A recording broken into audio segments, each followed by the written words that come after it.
an added fee. And I was like, oh, you guys charge fees. I was like, why did I not think of that before? So then I implemented the fees within reason, right? Hello everyone, welcome back to another video. I'm super excited to bring this video today. I'm carving out some time for you. If you're new to this tiny channel, welcome. I am happy to have you. So today we will be doing some tapping on makeup products while we talk about Airbnb.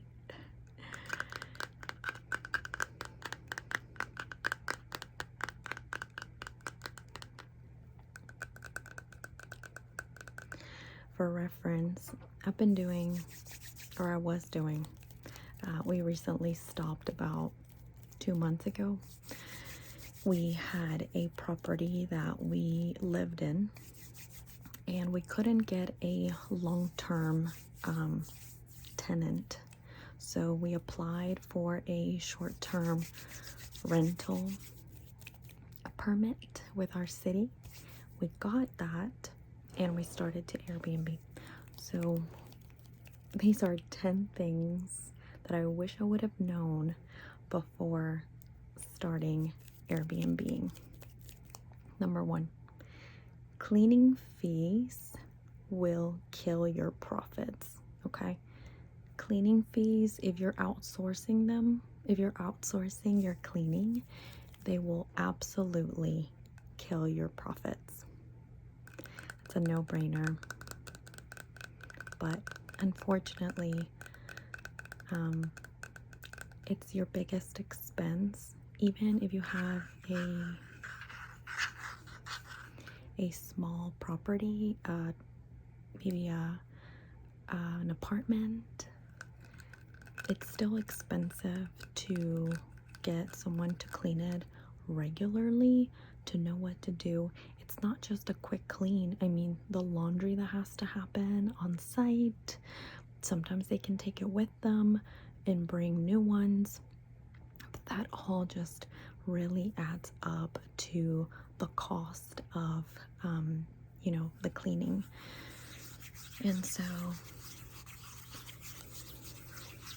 there for a while, we were cleaning it ourselves, and then the numbers were somewhat working, but we got really busy, so we had to outsource that. And that's when it really started to eat into the profits. So that's number 1. Number 2, leave plenty of usable supplies available. What does that mean?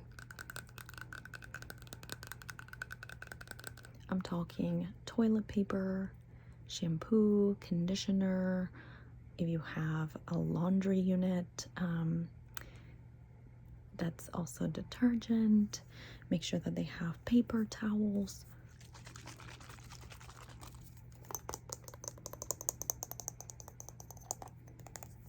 You do not want a call at nighttime saying that they ran out of toilet paper.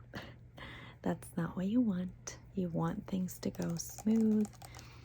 You don't want to hear from your guests. So I wish I would have known that from the very beginning. We thought we were leaving enough, but there are certain groups of people that I don't know what they were doing with the toilet paper, or maybe they were taking it, but by their first night they were already like, it's gone. So just leave extra, or have it somewhere stashed in the house where they can access it if need be. All right, number 3, make sure that you have keyless entry. So I wish I would have had one of those keypads from the very beginning, because people will lose your keys. Okay, people will lose your keys. That happened to us. there was this group that was staying, and they went partying, and at 2 o'clock in the morning we had to go open the door for them because they had lost our keys. So after that, we just swapped it for keyless entry, and things went so much more smooth. So keyless entry is the way to go.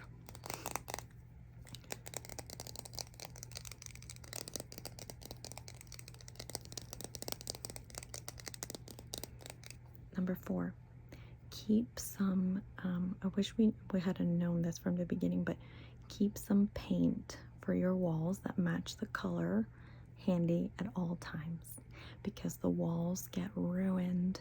People touch the walls, they scrape the walls, they lean their luggage on the walls, and unfortunately that does stain, and it just creates like a dirty effect. So even if the house is spotless, if the walls are disgusting, if the walls are dirty, it'll all look bad.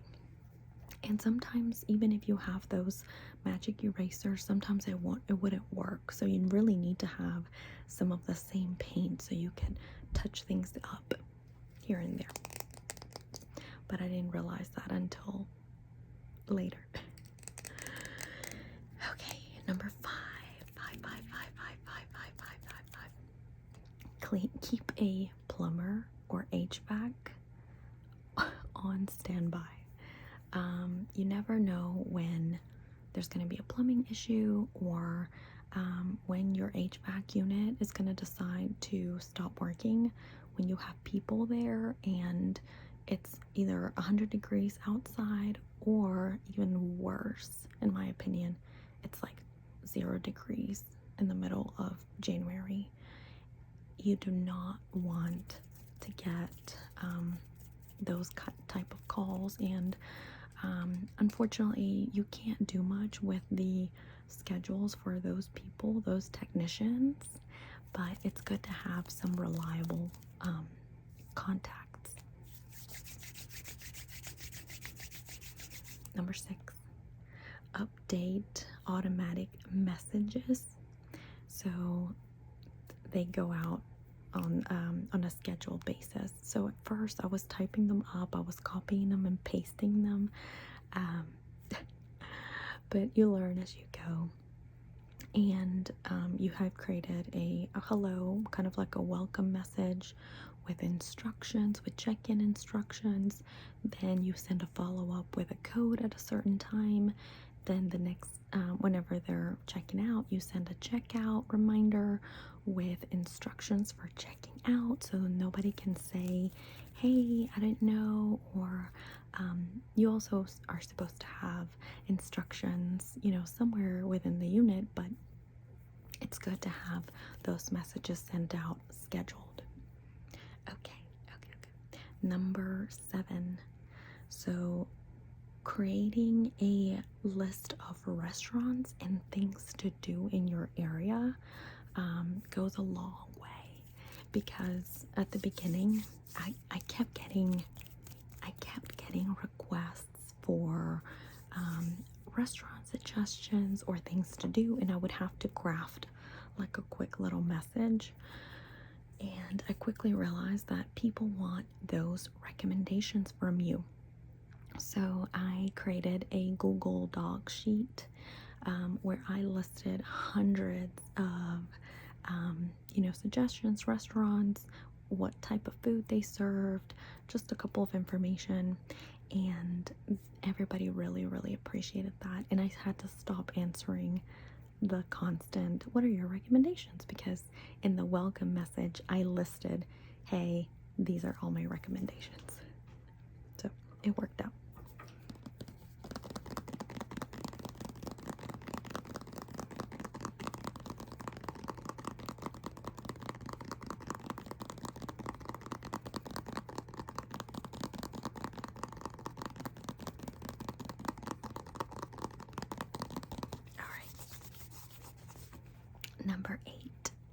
Number eight, it's dealing with unruly or rude guests.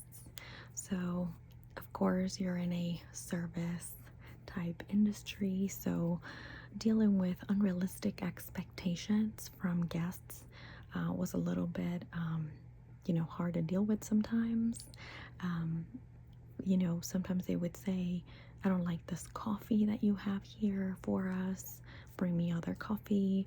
Um, they would say, we already ran through all our towels, and I would leave extra towels. So if you'd went over all of your towels, that was kind of like a big, just issue for us sometimes, because it's not a hotel. You don't get new towels, new linens, you don't get room service. So when I got those kind of messages, it was hard kind of, navigating those conversations. But then also, people, especially older folks, they wouldn't know how to use the TV. So they would call you, even if you had instructions, they will call you and try to get you to just troubleshoot with them, even though there's nothing wrong. It's just that some people just need that extra hand holding, which is fine, but it's just things that happen. And also dealing with, towels ruined, linens ruined. Sometimes they would be pizza stains or questionable like stains, and it was just sometimes that was hard to deal with, to be honest. And so that was, kind of hard, because you always have to have all the supplies to clean your towels with and get them white and pristine. But there's times when you can't do anything about it. The stains won't leave, so at that point we would have to replace it. So that's an added cost.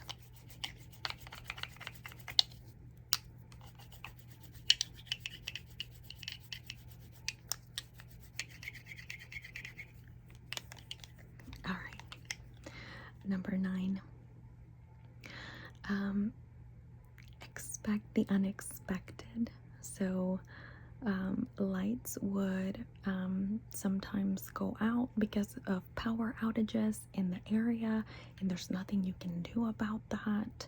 And then there's other times where, an alarm was going off in the middle of the night because the smoke detectors decided that they needed replacement batteries. So it was those things that constantly had us, on our toes about what else could happen. So it was one of those things. And then number 10, I need my body.